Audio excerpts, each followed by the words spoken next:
चरणामृत से संबंधित एक पौराणिक कथा है जो हमें श्री कृष्ण और राधा जी के अद्वितीय प्रेम की याद दिलाती है।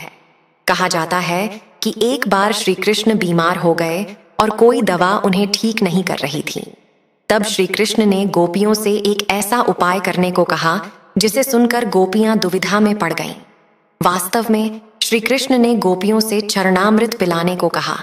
उनका मानना था कि उनके श्रद्धालु भक्त जो उनसे अत्यंत प्रेम करते हैं, उनकी चिंता करते हैं, यदि उनके पांव को धोने के लिए उपयुक्त जल को ग्रहण करें तो वे निश्चित रूप से ठीक हो जाएंगे।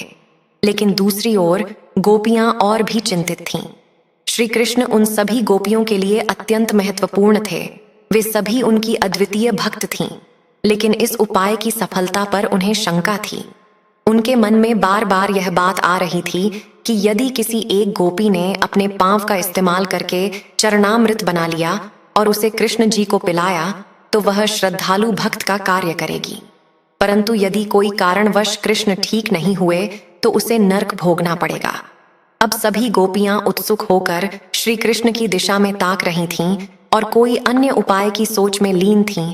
तब अचानक वहां कृष्ण की प्रिय राधा पहुंची। उन्होंने अपने बीमार कृष्ण को देखकर उनके प्राण निकलने की तरह महसूस किया।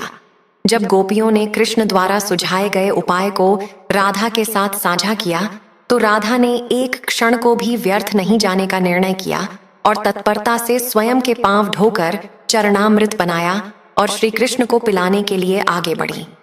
राधा जानती थी कि उसका निर्णय दूसरों को भयभीत कर रहा था, लेकिन वह भी कृष्ण को स्वस्थ करने के लिए नर्क जाने के लिए तैयार थी। अंत में कान्हा ने चरणामृत को ग्रहण किया और स्वस्थ हो गए, क्योंकि राधा ही थीं जिनका प्रेम और सत्य निष्ठा से कृष्ण तुरंत स्वस्थ हो गए।